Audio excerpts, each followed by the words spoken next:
नमस्कार दोस्तों, स्वागत है आप सभी का मेरे YouTube चैनल स्टेनो गुरु शिवा में। दोस्तों शुरू करते हैं आज की डिक्टेशन। संपादकीय गति लेखन संख्या 119, गति 80 शब्द प्रति मिनट। स्टार्ट।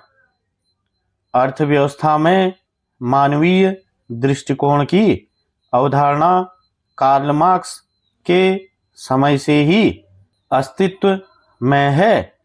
आर्थिक विज्ञान और बाजार गतिविधियों के नैतिक आयामों का विश्लेषण करने वाले विद्वानों का मानना है कि अब भी हम अर्थव्यवस्था के मानवीय चेहरे की तलाश में हैं। मानवीय अर्थव्यवस्था में गरीब कल्याण, श्रमिकों के साथ बेहतर व्यवहार, सामाजिक रूप से जागरूक निवेश, निष्पक्ष प्रतिस्पर्धा आदि तत्व शामिल होते हैं।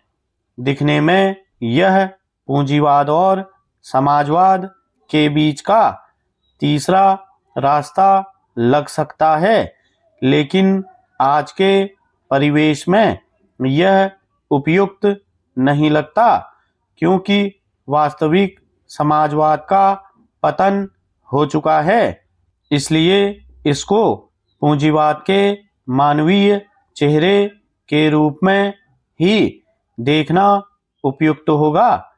इस दृष्टि से मानवीय गरिमा को मान्यता देना, लोगों को गरीबी से बाहर निकालना, पारिवारिक जीवन यापन के लिए एक ठोस आधार प्रदान करना और मानवीय जरूरतों के अनुरूप आवश्यक सामग्री के उत्पादन की क्षमता विकसित करने जैसी क्रियाएं जरूरी होती हैं।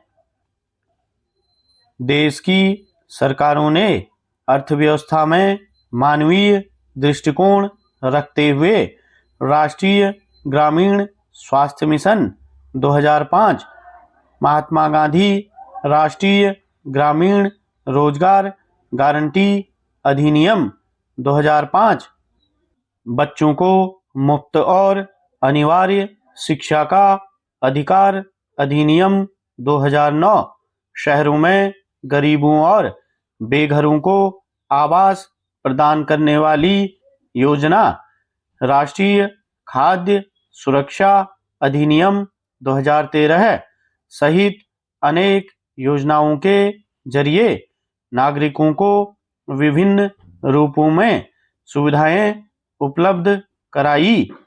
योजनाओं के क्रियान्वयन हेतु जीएसटी, आयकर जैसे कराधान के प्रावधान भी किए।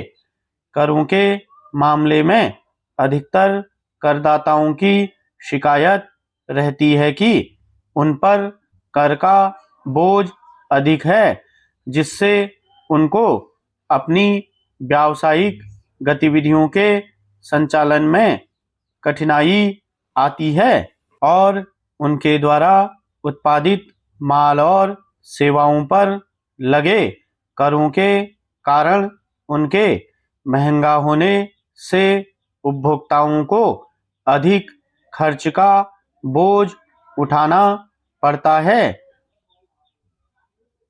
कराधान के मामले में कौटिल्य ने कहा था कि जनता पर कर का बोझ कम पड़े, इसलिए मधु सिद्धांत के अनुसार कर लेना चाहिए।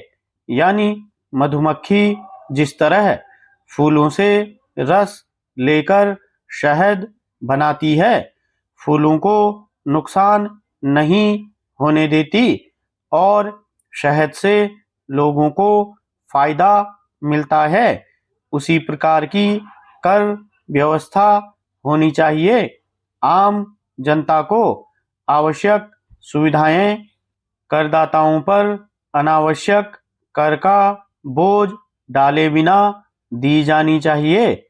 अर्थव्यवस्था के मानवीय चेहरे की दृष्टि से विगत वर्षों में हुए दो बड़े आंदोलनों का संदर्भ लेना समीचीन होगा।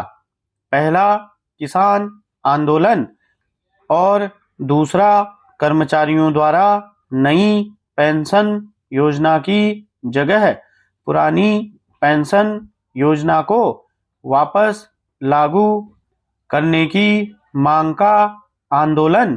किसानों का कहना है कि खेती अब उनके लिए लाभदायक नहीं रह गई है। स्टॉप।